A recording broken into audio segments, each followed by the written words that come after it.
adeemsuma yookaan akkamiin ilaaltan isa? Maqaan koo Abdulrazak Katamin jedhama. Duulli OMN irratti eeggafamaa jiru duula miidiyaa miti, duula sabummaati. Kanaaf duubicha kana akka nam tokkotti barbaadamudha. Maaliif warraaqsa adda gabummaa waggaa 6 irraa hanga waggaa 6 dheera. Miidiyaan kun hojiiwwan biyya kana keessatti diinni godhaa ture, qilleensa raawwachaa ture. Kanaaf achirraayis gaafa biyya kana keessa galu rakkoolee uummataa haala leencaloo maatii irraa hanga gammoojjii hedduu keessa deemee rakkoowwan kana godhaa ture. Kanaaf ammas quuqama ofiitii fi rakkoo isaa akka inni ibsanneef yookaan dantaan uummata Oromoo kun dantaa miidiyaalee biraa akka hin taaneef OMN akka cufamuuf karaa aggaambii qaamolee mootummaa dabalatee namoota dantaa Oromoo irraa ajaa'ibti hin qabnetu OMN cufuudhaaf yaalii taasisaa jira. Badin OMN maal ta'ee yaaddu? Badin OMN qabu uummata Oromoo rakkoo isaa madaa isaa dubbachuu. Kan biraa haala duudhaa sirna sabaa fi sablammoota Itoophiyaa keessa jiran rakkoowwan isaan irra gaheef gurmuuwwan kanaaf isin eessa jirtuuf maal akka jirtu walqixxummaa sabaa dubbachuudha. Badin OMN malee badin lafa. Kanaaf mootummaan maal gochuudha qaba? Uummanni hoo haala kamiin kunuunfachuu qaba jettee yaadda? Uummanni sabaaf sablammoonni biyya kana keessa jiran Itoophiyaa biyya jedhamtu keessa jiru kuni OMN ofitti qabee jajjabeessee miidiyaa kana miidiyaa isaa ta'uu beekee jajjabeeffachuu qaba. Kanaaf mootummaanis yaa'iinsa siyaasaa kana fi haala uummataa haala jireenya uummataa kana naannoo tokkoo fi gara naannoo tokkootti geessu aadaa wal jijjiiruuf seenaa ofii wal jijjiiruuf sablammoota tokkoffamee kana akka aadaan isaa ol bahu gochuudhaaf federaalizimiin akka inni Itoophiyaa keessatti hundee godhatu gochuudhaaf miidiyaawwan akkanaa kana jajjabeessuu qaba mootummaan. Jijjiirama kana akkamiin ilaalta? Jijjiiramni dhufee. Jijjiiramni dhufe kan maali? Jijjiirama teessootu malee jijjiiramni teessoo hin jiru. Jijjiiramni teessoo osoo jiraate dhalli namaa akka deemuuf bakka jiraatu akka jiraatu hiree ofii murteeffatee jiraata ture. Mee haalli biyyi teenya amma jirtuun akkamitti ibsatamee ati ilaalta? Maal si fakkaata? Burjaajii guddaa keessa jirti. Maaliini? Gara deemu namni gara deemu xiqqaanis gara deemu dhabee barataanillee waan kaalkuleet godhu hojjetu waan dubbatu seenaa dubbisu herreega dubbisu keemistirii hojjetu wallaaleetiin gara deemu wallaalee taa hojjetu. Maanguddoon sirna dubbatu waan dubbatu wallaalee taa hojjetu. Abbaan gadaa waan murteessu. Lubni waan murteessu. Sheekni waan murteessu. Dhabeeti amma rakkoo guddaa keessa jiru. Rakkoo kanaaf maaltu ta'e? Rakkoon keessoodhaan gatteenne waa'ee biyya kanaa iftoominaan teessoo irratti wal affeerree paartii isaa ta'u. Sirna kamiiniyyuu mootummaan carraa waltajjii bal'aa banee marii uummataa taasisuun rakkoon kun akka furamuuf dirqama jedheetii yaada. Paartiilee amma biyya keenya keessatti hundaan kan akkamitti deemuudha qabdan amma haalli tokko paartii mootummaa kanaan hundaa'e yookaan bilisinnaa malee paartiileen kun uggura baay'ee tola gabaatan jira dhiibbaa hedduutu irra jiran isaan kunniin akkamitti silaa deemuudha qaban yoo rakkinni paartiinis yoo rakkinni yookaan badii qabaateen yookaan mootummaanis badii qabaateen wanti kun sirraa biyyi keenya nagaan itti fufuudhaaf wanti jedhamtu jira. Wanni dhaamu biyya kana keessatti miti Afrikaa bahaa kana keessatti guutummaa Afrikaatti paartiileen biyya kennamu tokko maqaadhumaati. Abbummaadhaan kan biyya kana hogganu paartii kan inni harkaa jiru ammas paartiin akka fedhetti waan fedhe dalagatee oolee bulee nagaan hojii gaggeeffataa jiru paartii badhaadhinaa irra jedhamu paartii. Waanti paartichi kun paartii maduriiti. Isumatu maqumaa fi adeemsa isaa jijjiirachaa dhufe malee paartii maduri. Adwaayii jedhanii afaan Oromootiin achumarraa dhufanii amma bilisiginnaatti jijjiirame yookiin badhaadhinatti jijjiirame yookiin duraan adwaayii ta'etti.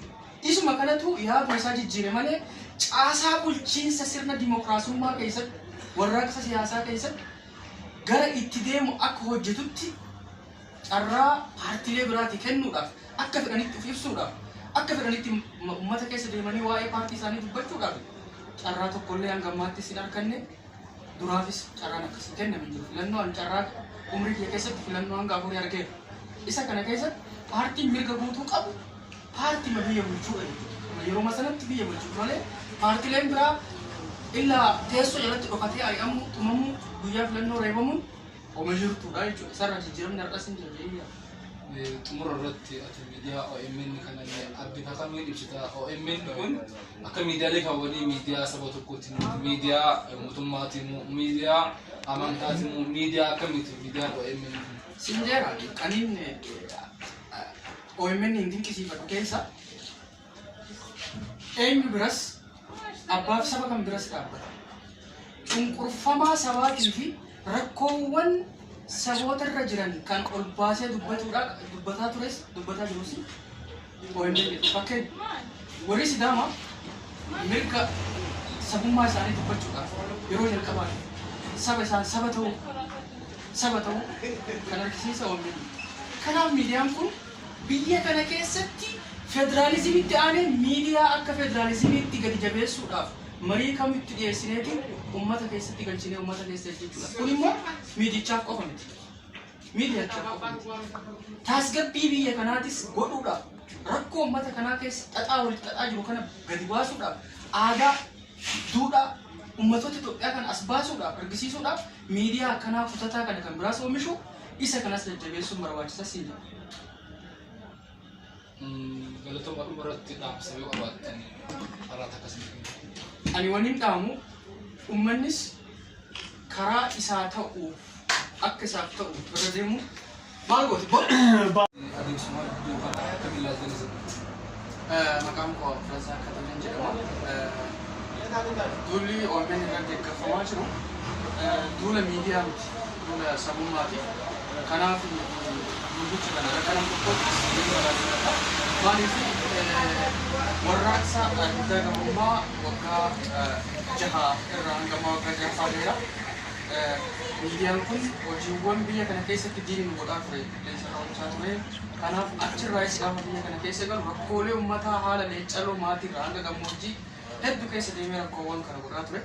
Kanaaf ammas quuqama ofiitii fi rakkoo isaa akka inni ibsanneef yookaan dantaan uummata Oromoo kun dantaa miidiyaalee biraa akka hin taaneef OMN akka cufamuuf karaa aggaammii qaamolee mootummaa dabalatee namoota dantaa Oromoo irraa ajaa'ibti hin qabnetu OMN cufuudhaaf yaalii taasisaa jira. Baddiin OMN maal ta'ee yaaddu? Baddiin OMN qabu uummata Oromoo rakkoo isaa madaa isaa dubbachuudha. Kan biraa haala duudhaa sirna sabaa fi sablammoota Itoophiyaa keessa jiran rakkoowwan isaan irra gaheef gurmuuwwan kanaaf isin eessa jirtuuf maal akka jirtu walqixxummaa sabaa dubbachuudha. Baddiin OMN malee baddiin lafa. Kanaaf mootummaan maal gochuudha qaba? Uummanni hoo haala kamiin kunuunfachuu qaba jettee yaadda? Uummanni sabaaf sablammoonni biyya kana keessa jiran Itoophiyaa biyya jedhamtu keessa jiru kuni OMN ofitti qabee jajjabeessee miidiyaa kana miidiyaa isaa ta'uu beekee jajjabeeffachuu qaba. Kanaaf mootummaanis yaa'iinsa siyaasaa kana fi haala uummataa haala jireenya uummataa kana naannoo tokkoo fi gara naannoo tokkotti geessuuf aadaa wal jijjiiruuf seenaa ofii wal jijjiiruuf sablammoota tokkoffame kan akka aadaan isaa ol bahu gochuudhaaf federaalizimiin akka inni Itoophiyaa keessatti hundee godhatu gochuudhaaf miidiyaawwan akkanaa kana jajjabeessuu qaba. Jijjiirama kana akkamiin ilaalta ture? Jijjiiramni dhufee. Jijjiiramni dhufe kan maali? Jijjiirama teessootu malee jijjiiramni teessoo hin jiru. Jijjiiramni teessoo osoo jiraate dhalli namaa akka deemuuf bakka jiraatu akka jiraatu hiree ofii murteeffatee jiraata ture. Mee haalli biyyi teenya amma jirtuun akkamitti ibsitamee ati ilaalta? Maal si fakkaata? Burjaajii guddaa keessa jirti. Maaliini? Gara deemu namni gara deemu xiqqaanis gara deemu dhabee barataanis waan kaalkuleet godhu hojjetu waan dubbatu seenaa dubbisu herreega dubbisu keemistirii hojjetu wallaaleetiin gara deemu wallaalee taa hojjetu. Maanguddoon sirna dubbatu waan dubbatu wallaalee taa hojjetu. Abbaan gadaa waan murteessu lubni waan murteessu sheekni waan murteessu dhabeeti amma rakkoo guddaa keessa jiru. Rakkoo kanaaf maaltu ta'e? Rakkoon keessoodhaan gatteenne waa'ee biyya kanaa iftoominaan teessoo irratti wal affeerree paartii isaa ta'u sirna kamiiniyyuu mootummaan carraa waltajjii bal'aa banee marii uummataa taasisuun rakkoon kun akka furamuuf dirqama jedheetii yaada. Paartiilee amma biyya keenya keessatti hundaan kan akkamitti deemuu qabdanii amma haalli tokko sun paartii mootummaa kanaan hundaa'e yookaan bilisinnaa malee paartiileen kun uggura baay'eetu dhagaatiin jira dhiibbaa hedduutu irra jiran isaan kunniin akkamitti silaa deemuu qabanii yoo rakkinni paartiinis yoo rakkinni yookaan badii qabaateen yookaan mootummaanis badii qabaateen wanti kun sirraa biyyi keenya nagaan itti fufuudhaaf wanti jedhamtu jira. Yaa wanni dhaamu biyya kana keessatti miti Afrikaa bahaa kana keessatti guutummaa Afrikaatti paartiileen biyya kennamu tokko maqaadhumaati. Abbummaadhaan kan biyya kana hogganu paartii kan inni harkaa jiru ammas paartiin akka fedhetti waan fedhe dalagatee oolee bulee nagaan hojii gaggeeffataa jiru paartii badhaadhinaa irra jedhamu kana. Waanti paartichi kun paartii maduriiti. Isumatu maqumaa fi adeemsa isaa jijjiirachaa dhufe malee paartii maduri. Adwaayii jedhanii afaan Oromootiin achumarraa dhufanii amma bilisiginnaatti jijjiirame yookiin badhaadhinatti jijjiirame yookiin duraan adwaayii ta'etti. Isuma kanatu yaaduma isaa jijjiire malee caasaa bulchiinsa sirna dimookiraasummaa keessatti warraaqsa siyaasaa keessatti gara itti deemu akka hojjetutti carraa paartiilee biraatti kennuudhaaf akka fedhanitti of ibsuudhaaf akka fedhanitti uummata keessa deemanii waa'ee paartii isaanii dubbachuudhaaf carraa tokkollee hanga ammaatti hin arganne duraafis carraan akkasii kenname jiru. Filannoo an carraa umrii kee keessatti filannoo hanga afurii argeera. Isa kana keessatti paartiin mirga guutuu qabu paartii biyya bulchuudha. Yeroo sanatti biyya bulchuudha malee paartiileen biraa illaa teessoo jalatti dhokatee ari'amu tumamu guyyaa filannoo reebamuun oma jirtuudha jechuudha. Isarraa jijjiiramni har'as hin jiru. Xumura irratti ati miidiyaa OMN kana abbiin akkamiin ibsita? OMN kun akka miidiyaalee kaawwanii miidiyaa saba tokkooti, miidiyaa mootummaatiin, miidiyaa amantaatiin, miidiyaa akkamiiti miidiyaan OMN? Sinjeera qaniin OMN hin dinqisiifatu keessa eenyu biras abbaaf saba kan biras dhaabbata. Cunqurfamaa sabaatii fi rakkoowwan saboota irra jiran kan ol baasee dubbataa tures dubbataa jirus OMN fakkeen warri Sidaamaa mirga sabummaa isaanii dubbachuudhaaf yeroo jalqabaa saba isaan saba ta'uu kan argisiisa OMN. Kanaaf miidiyaan kun biyya kana keessatti federaalizimitti aanee miidiyaa akka federaalizimitti gadi jabeessuudhaaf marii kamitti dhiyeessineetiin ummata keessatti galchinee ummata keessa jechuudha. Kun immoo miidichaaf qofa miti. Miidiyachaaf qofa miti. Tasgabbii biyya kanaatis godhuudhaaf rakkoo ummata kanaa keessa xaxaa walitti xaxaa jiru kana gadi baasuudhaaf aadaa duudhaa ummatoota Itoophiyaa kan as baasuudhaaf argisiisuudhaaf miidiyaa akkanaa kutataa kana kan biraas oomishu isa kanas jajjabeessuun barbaachisaa siin jedha. Galatooma dhumarratti dhaamsa yoo qabaattan karaa akkasii. Ani waliin dhaamu uummannis karaa isaa ta'u akka isaaf ta'u bira deemu maal gooti bo? Adeemsuma iddoo kana akkamiin ilaaltan isin? Maqaan koo Abdulrazaa Kataleen jedhama.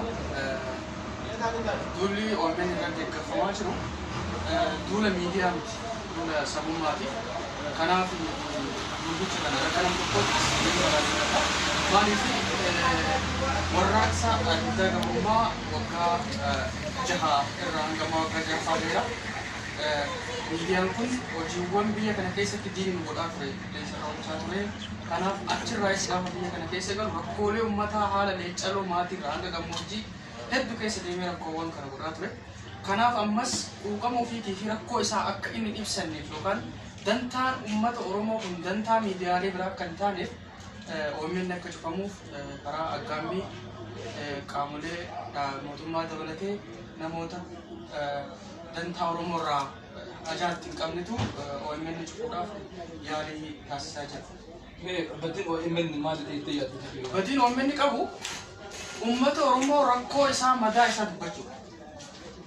Kan biraa haala duudhaa sirna sabaa fi sablammoota Itoophiyaa keessa jiran rakkoowwan isaan irra gaheef gurmuuwwan kanaaf isin eessa jirtuuf maal akka jirtu walqixxummaa sabaa dubbachuudha. Baddiin OMN malee baddiin lama.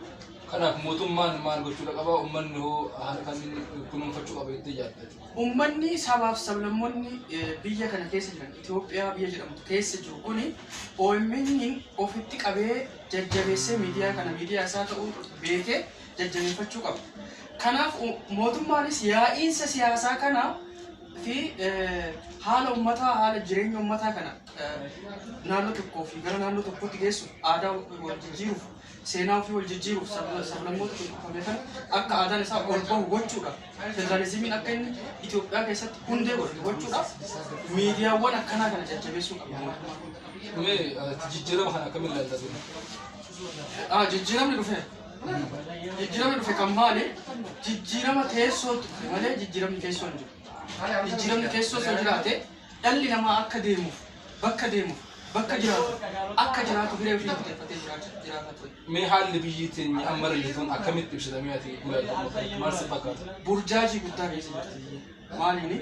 Gara deemu namni gara deemu xiqqaanis gara deemu dhabee barataanis waan kaalkuleet godhu hojjetu waan dubbatu seenaa dubbisu herreega dubbisu keemistirii hojjetu wallaaleetiin gara deemu wallaalee taa hojjetu maanguddoon sirna dubbatu waan dubbatu wallaalee taa hojjetu abbaan gadaa waan murteessu lubni waan murteessu sheekni waan murteessu dhabeeti amma rakkoo guddaa keessa jiru. Rakkoo kanaaf maaltu ta'e? Rakkoon keessoodhaan gatteenne waa'ee biyya kanaa iftoominaan teessoo irratti wal affeerree paartii isaa ta'u sirna kamiiniyyuu mootummaan carraa waltajjii bal'aa banee marii ummataa taasisuun rakkoon kun akka furamuuf dirqama jedheetiin yaada.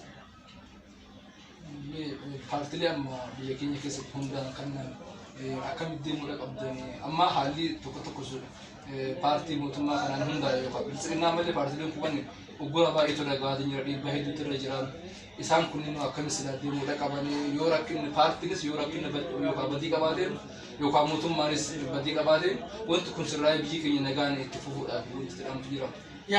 Wanni dhaamu biyya kana keessatti miti Afrikaa bahaa kana keessatti guutummaa Afrikaatti paartileen biyya kennamu tokko maqaadhumaati. Abbummaadhaan kan biyya kana hogganu paartii kanis harkaa jiru ammas paartiin akka fedhetti waan fedhe dalagatee oolee bulee nagaan hojii gaggeeffataa jiru paartii badhaadhinaa irra jedhamu paartii. Waliin paartichi kun paartii maduriiti. Isumatu maqumaa fi adeemsa isaa jijjiirachaa dhufe malee paartii maduri. Adwaayii jedhanii afaan Oromooti achumarraa dhufanii amma bilisiginnaatti jijjiirame yookiin badhaadhinatti jijjiirame yookiin duraan adwaayii ta'etti. Isuma kanatu yaaduma isaa jijjiire malee caasaa bulchiinsa sirna dimookiraasummaa keessatti warraaqsa siyaasaa keessatti gara itti deemu akka hojjetutti carraa paartiilee biraatti kennuudhaaf akka fedhanitti of ibsuudhaaf akka fedhanitti uummata keessa deemanii waa'ee paartii isaanii dubbachuudhaaf carraa tokkollee hanga ammaatti sin arganne duraafis carraan akkasii kenname jiru. Filannoon carraa umrii kee keessatti filannoo hanga afurii argeera.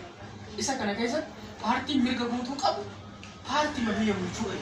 Yeroo masanatti biyya bulchuudha malee paartiileen biraa illaa teessoo jalatti dhokatee ari'amu tumamu guyyaa filannoo reebamuun oma jirtuudha jechuudha. Isarraa jijjiiramni har'as hin jirre. Xumura irratti ati miidiyaa OMN kana abbiin akkamiin ibsita? OMN kun akka miidiyaalee kaawwanii miidiyaa saba tokkooti, miidiyaa mootummaatiin, miidiyaa amantaatiin, miidiyaa akkamiiti miidiyaan OMN kun? Sinjeera qaniin OMN hin dinqisiifatu keessa eenyu biras abbaaf saba kan biras dhaabbata.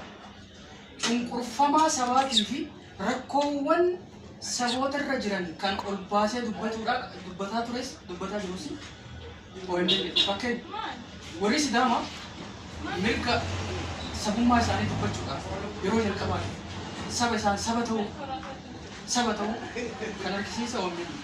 Kanaaf miidiyaan kun biyya kana keessatti federaalizimitti aanee miidiyaa akka federaalizimitti gadi jabeessuudhaaf marii kamitti dhiyeessineetiin uummata keessatti galchinee uummata keessa jechuudha. Kun immoo miidichaaf qofa miti. Miidiyachaaf qofa miti. Tasgabbii biyya kanaatis godhuudhaaf rakkoo uummata kanaa keessa xaxaa walitti xaxaa jiru kana gadi baasuudhaaf aadaa duudhaa ummatoota Itoophiyaa kan as baasuudhaaf argisiisuudhaaf miidiyaa akkanaa kutataa kana kan biraas oomishu isa kanas jajjabeessuun barbaachisaa siin jedha. Galatooma dhumarratti dhaamsa yoo qabaattan karaa akkasii. Ani waniin dhaamu uummannis karaa isaa ta'uu akka isaaf ta'u bira deemu maal gooti bo? Adeemsuma akkamiin ilaaltan isa? Maqaan koo Firasaa Katamaan jedhama. Duulli OMN irratti gaggeeffamaa jiru duula miidiyaa miti, duula sabummaati. kanaaf guddicha kana rakkanam tokkotti barbaadata maaliif warraaqsa adda gamummaa waggaa jaha irraa hanga waggaa jahaffaadheera miidiyaan kun hojiiwwan biyya kana keessatti diiniin godhaa ture qilleensa raawwachaa ture kanaaf achirraayis gaafa biyya kana keessa galu rakkoolee uummataa haala leencaloo maatii irraa hanga gammoojjii hedduu keessa deemee rakkoowwan kana godhaa ture kanaaf ammas quuqama ofiitii fi rakkoo isaa akka inni ibsanneef yookaan dantaan uummata Oromoo kun dantaa miidiyaalee biraa kan taaneef OMN akka cufamuuf karaa aggaambii qaamolee mootummaa dabalatee namoota dantaa Oromoo irraa ajaa'ibti hin qabnetu OMN cufuudhaaf yaalii taasisaa jira. Baddiin OMN maal ta'ee yaaddu? Baddiin OMN qabu uummata Oromoo rakkoo isaa madaa isaa dubbachuudha. Kan biraa haala duudhaa sirna sabaa fi sablammoota Itoophiyaa keessa jiran rakkoowwan isaan irra gaheef gurmuuwwan kanaaf isin eessa jirtuuf maal akka jirtu walqixxummaa sabaa dubbachuudha. Baddiin OMN malee baddiin naaf. Kanaaf mootummaan maal gochuudha qaba? Uummanni hoo haala kamiin kunuunfachuu qaba jettee yaadda? Uummanni sabaaf sablammoonni biyya kana keessa jiran Itoophiyaa biyya jedhamtu keessa jiru kuni OMN ofitti qabee jajjabeessee miidiyaa kana miidiyaa isaa ta'uu beekee jajjabeeffachuu qaba.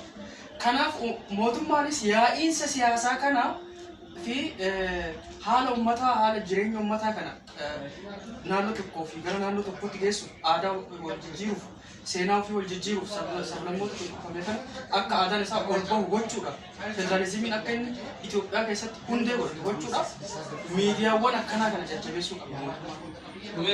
Jijjiirama kana akkamiin ilaalta? Jijjiiramni dhufeera. Jijjiiramni dhufe kan maali? Jijjiirama teessootu dhufe malee jijjiiramni teessoo hin jiru. Jijjiiramni teessoo osoo jiraate dhalli namaa akka deemuuf bakka deemuuf bakka jiraatu akka jiraatu hiree ofii murteeffatee jiraata ture. Mee haalli biyyi teenya amma rayyatuun akkamitti ibsitamee ati ilaaltu maal si fakkaata? Burjaajii guddaa keessa jirti. Maaliini?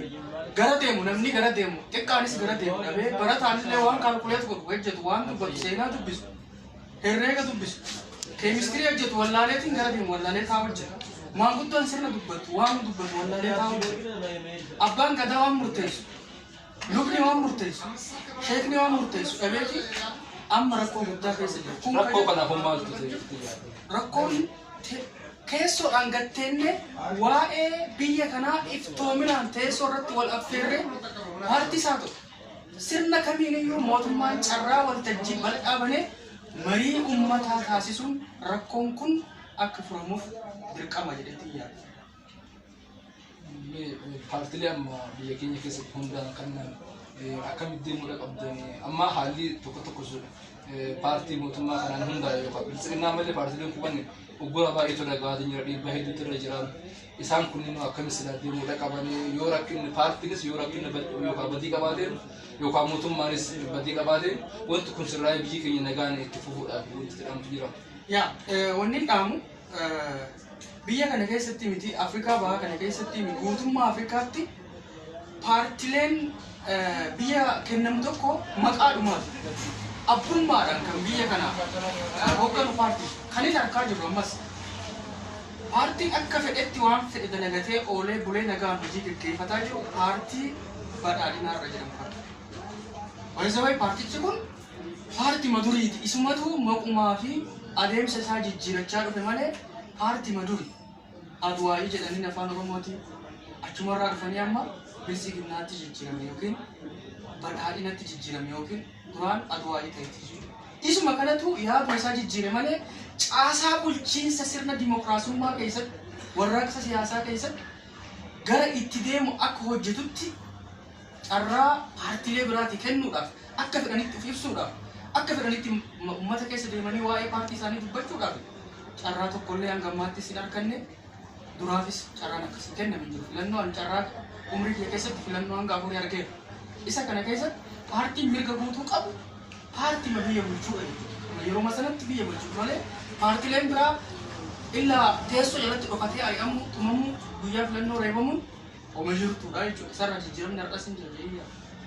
Xumura irratti ati miidiyaa OMN kana abbita kamiin ibsita? OMN kun akka miidiyaalee kaawwanii miidiyaa saba tokkooti, miidiyaa mootummaatiin, miidiyaa amantaatiin, miidiyaa akkamiiti miidiyaan OMN kun? Sinjera kanin OMN hindi dinqisiifadhu keessa eenyu biras abbaaf saba kan biras dhaabbata. Cunqurfamaa sabaatii fi rakkoowwan saboota irra jiran kan ol baasee dubbataa tures dubbataa jirus OMN fakkeenya warri Sidaamaa mirga sabummaa isaanii dubbachuudhaaf yeroo jalqabaa saba isaan saba ta'uu kan argisiisa OMN. Kanaaf miidiyaan kun biyya kana keessatti federaalizimitti aanee miidiyaa akka federaalizimitti gadi jabeessuudhaaf marii kamitti dhiyeessineetiin uummata keessatti galchinee uummata keessa jechuudha. Kun immoo miidichaaf qofa miti. Miidiyachaaf qofa miti. Tasgabbii biyya kanaatis godhuudhaaf rakkoo uummata kanaa keessa xaxaa walitti xaxaa jiru kana gadi baasuudhaaf aadaa duudhaa ummatoota Itoophiyaa kan as baasuudhaaf argisiisuudhaaf miidiyaa akkanaa kutataa kana kan biraas oomishu isa kanas jajjabeessuun barbaachisaa siin. Galatooma dhumarratti dhaamsa yoo qabaattan karaa akkasii. Ani waniin dhaamu uummannis karaa isaa ta'uuf akka isaaf ta'u bira deemu maal gooti?